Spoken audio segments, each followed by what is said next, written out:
Bismillahirrahmanirrahim. This is Dr. Faiza Sheikh. I hopefully you are fine over there. आप लोग सब खैरियत से हैं और मैं भी यहाँ खैरियत से हूँ, अल्लाह का शुक्र है। आजकल बहुत ज़्यादा ठंड है, सर्दी है और सर्दियों में मुख्तलिफ डिफरेंट काइंड्स की वैरायटी ऑफ डिजीज़ भी साथ साथ चल रही होती हैं। तो आज वेरी कॉमन सा टॉपिक मैं आपके लिए लेकर आई हूँ, इन्फेक्शन। बहुत ज़्यादा फ्लू का इन्फेक्शन, बैक्टीरिया का इन्फेक्शन, वायरस का infection, different kinds of infection जो हैं वो हमारी बॉडी के अंदर पेनिट्रेट होते हैं और बिहाफ ऑफ दैम जो है इंसान जो है वो इल हो जाता है, वीक हो जाता है, सिक हो जाता है। सो यहाँ पर मैं इन्फेक्शन के बारे में और इसकी क्लासिफिकेशन बता देती हूँ, इसकी कुछ डिजीज़ के बारे में आपको बता देती हूँ, किस तरह ये जनरेट होती है, किस तरह क्रिएट होते हैं। तो डिस्कस करते हैं। सबसे पहले तो हमें ये मालूम होना चाहिए कि इन्फेक्शन है क्या चीज़। देखिए, the lodgement and multiplications of a microbe और in on the tissue of a host, ये इन्फेक्शन होता है। इन्फेक्शन जो होता है ये एक डिजीज़ होती है और एनी डेविएशंस होती है या ऐसी कंडीशन होती है गुड हेल्थ या इसमें वेलबींग होती है। इन्फेक्शन डिजीज़ जो होती है बेसिकली एक ऐसी कंडीशन होती है जो कि काज्ड होती है प्रेजेंस और growth of infections micro organisms और पैरासाइट्स के थ्रू। वो माइक्रो ऑर्गेनिज़म जो हमें नज़र नहीं आते, वो पैरासाइट्स जो हमें नज़र नहीं आते बट बहुत टाइनी शक्ल में होते हैं, टाइनी फेस के अंदर होते हैं, वो जो है हमारी बॉडी में पेनिट्रेट होके किसी भी थ्रू जा सकते हैं। फिर उससे हमारी बॉडी के अंदर जो होता है वो इन्फेक्शन फैल जाता है। तो बार बार जैसे हमें हर चीज़ का ख्याल रखना होता है कि जब भी आप खाना वगैरह खाएं या कोई भी फूड लें तो सबसे पहले हाथ वॉश कर लें, ठीक है। प्रॉपर तरीके से फ़ाइन कुक करें, ठीक है। हर चीज़ को वॉश आउट करके जो है आपने कुक करना है। और अगर आपके कूलर हो गया या टंकी हो गई या गोल हो गई जहाँ से आप लोग पानी पीते हैं तो उसके इर्द गिर्द कोई भी पानी जो है ना वो रहना नहीं चाहिए। मीन्स कि थोड़ा गिर जाता है या इस तरह फॉल आउट होता है तो पानी का जो है ना वो स्टॉक वहाँ नहीं होना चाहिए, क्योंकि जब फ्रेश पानी भी होता है, फ्रेश वाटर भी होता है तो उसके ऊपर भी ऑर्गेनिज़म जो हैं वो जो मीन्स कि चिकनगुनिया जो चल रहा है कि मॉस्किटोज़ जो मच्छर होते हैं वो उसके ऊपर फ्रेश पानी के ऊपर आकर बैठ जाते हैं और उसकी वजह से भी जो है वो आपको नज़र नहीं आते बट उससे भी जो है इन्फेक्शन बॉडी के अंदर फैल जाता है। अच्छा जी, तो फर्दर हम अगर देखें तो सेप्रोफाइट्स, पैरासाइट्स और कॉमन सेल्स। देखिए, सेप्रोफाइट्स क्या होते हैं? ये फ्री लिविंग माइक्रोब्स होते हैं, सब्सिस्टिंग और डेड और डिकेइंग ऑर्गेनिक मैटर, ठीक है। ये ऐसे फ्री माइक्रोब्स होते हैं जो कि मीन्स कोई चीज़ ख़राब हो गई या डिके हो गई तो ऐसे उस पर आकर बैठ जाते हैं। पैरासाइट जो होते हैं ये माइक्रोब्स ऐसे होते हैं, ये इस्टेब्लिश होते हैं और ये मल्टीप्लाइंग में होते हैं देमसेल्व्स इन होस्ट की सूरत में। अगर हम कॉमन सेल्स की बात करें तो ये माइक्रोब जो होते हैं रहते हैं कंप्लीट हार्मनी के साथ विद होस्ट के अंदर विदाउट और इनसे कोई हार्म नहीं होता टू देम। पैथोजेंस क्या है? बेसिकली वो माइक्रोब्स हैं कैपेबल जो काजेज़ बनते हैं डिजीज़ के इन होस्ट के अंदर। तो देखिए, ये प्रोसेस होता है। अगर हम बात करें प्रेडिस्पोजिंग फैक्टर्स और माइक्रोब्स पैथोजेनिसिटी का, तो यहाँ पर जो है पैथोजेनिसिटी क्या है?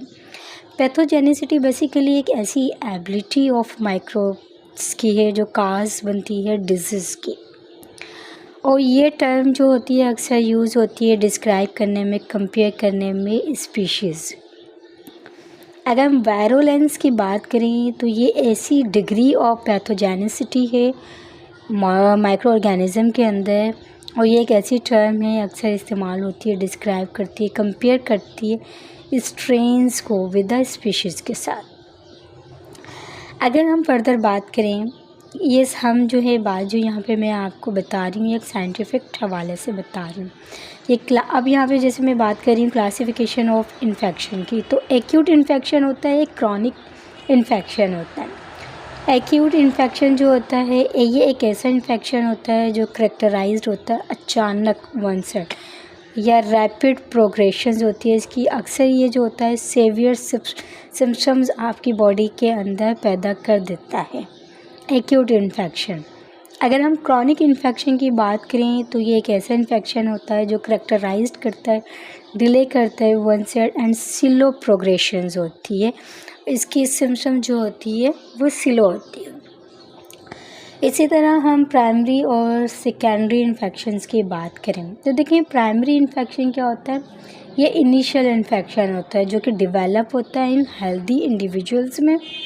सेकेंडरी इन्फेक्शन क्या होता है, ये एक ऐसा इन्फेक्शन होता है जो डेवलप करता है एन इंडिविजुअल को, इनफरादी इंसान में, जो कि ऑलरेडी इन्फेक्टेड होता है विद डिफरेंट पैथोजेंस। अगर हम रेइन्फेक्शंस की बात करें तो ये सब्सिक्वेंट इन्फेक्शन होता है with the same pathogens in the same host के अंदर। लोकलाइज्ड एंड सिस्टमिक इन्फेक्शन क्या है, देखिए लोकलाइज्ड इन्फेक्शन जो होते हैं जिन्हें फोकल भी कहा जाता है, ये कैसे इन्फेक्शन होते हैं जो रेस्ट्रिक्ट पाबंद होते हैं एक स्पेसिफिक लोकेशंस के, और इनका जो रीजन होता है with the body of the host होती है।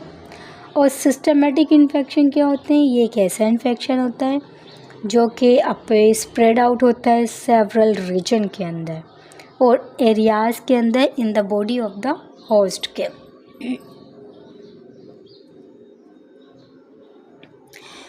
क्लिनिकल इन्फेक्शन क्या होता है, ये एक ऐसा इन्फेक्शन होता है जिसमें ऑब्वियसली ऑब्जर्वेशन होती है और डिटेक्टेबल सिम्पटम्स होते हैं। और सबस क्लिनिकल इन्फेक्शन क्या होता है, ये एक ऐसा इन्फेक्शन होता है जिसमें फ्यू और नॉन ऑब्वियस सब्सटेंस होते हैं।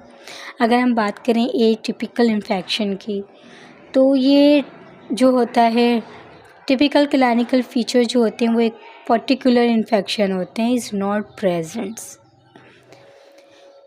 अगर हम बात करें एंडो और एक्सो की, ये दो डिफरेंट काइंड्स हैं।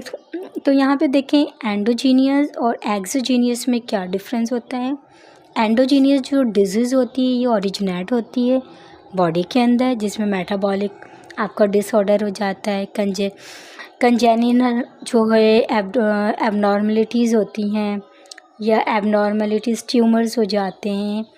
तो एक्सोजीनियस में क्या होता है, ये डिजीज़ ओरिजिनेट्स करता है आउटसाइड द बॉडी, जिसमें केमिकल एजेंट्स होते हैं, इलेक्ट्रिकल या शॉक या ट्रॉमा वगैरह जो है वो हो जाता है। अगर हम बात करें क्रॉस इन्फेक्शन की, तो यहाँ पे देखें ये क्रॉस इन्फेक्शन ऑलरेडी सफरिंग कर रहा होता है फ्रॉम डिजीज़ से, और ये एक एक्वायर्ड न्यू डिजीज़ होती है फ्रॉम अनदर होस्ट के और अनदर एक्सटर्नल सोर्सेज के थ्रू।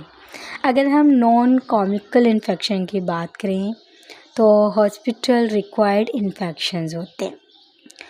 तो यहाँ पे ये तमाम चीज़ें तो हमारी जो हैं एक इन्फेक्शंस के बारे में थोड़ा सा डाटा था।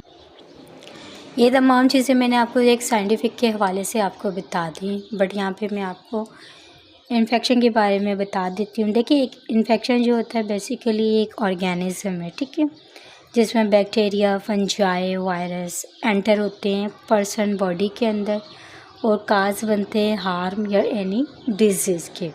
ये जो इफ़ेक्ट्स ऑफ इन्फेक्शन होता है ना, इससे हमारा क्या होता है, due to the immune system attempt होता है to the rid of the invading organisms के अंदर। अगर हम बात करें कि सेवेरियल डिफरेंट वेज कौन से हैं, इंक्लूडिंग जिसमें स्किन कांटेक्ट भी हो सकता है, ट्रांसफ़र ऑफ बॉडी फ्लूइड्स भी हो सकता है, कांटेक्ट विद फेसेस भी हो सकते हैं, और इंजेस्टिंग आपकी जो है कंटेमिनेट फूड भी हो सकता है, इनहेलिंग एयरबॉर्न या पर्टिकुलर ड्रॉप्स भी हो सकते हैं, touching an object that person भी हो सकता है, कैरिंग द पैथोजन भी हो सकते हैं, आल्सो टच। ये तमाम जो है ये इनकी वजह से जो है आपकी बॉडी जो है वो अफेक्ट कर सकती है। कुछ टाइप्स होती हैं जिसमें बैक्टीरिया, वायरस, फंजाई और पैरासाइट जो होते हैं डिफरेंट टाइप्स और पैथोजेंस होते हैं, जिसमें size, shape, function, genetic content हो गया। एक हमारा जो होता है वायरल इन्फेक्शन होता है। देखिए वायरल इन्फेक्शन जो होता है ये अकर होता है due to infection with the virus से, जिसमें मिलियंस और डिफरेंट वायरसेस एग्जिस्ट होते हैं। बट ये रिसर्च के मुताबिक अगर देखा जाए तो ओनली आइडेंटिफाइड होते हैं अबाउट 5000 टाइप्स होती हैं टू डेट। वायरस जो होता है बेसिकली कंटेन करता है small pieces of genetic code को और कोट ऑफ प्रोटीन को and lipid molecules protects them करते हैं। तो ये वायरल इन्फेक्शन होता है। अगर हम बात करें यहाँ पर कुछ वायरल इन्फेक्शन इंक्लूडिंग की, तो कुछ कॉमन जिसमें कॉल्ड हो गया which mainly occurs due to the rhinovirus से हो गया या coronavirus and adenovirus हो गया। इसके अंदर अगर हम कोविड-19 की बात करें तो इसमें एक रेस्पिरेटरी डिजीज होती जो डेवलप हुई थी after a novel coronavirus infection था that is currently causing a global pandemic बन गई थी।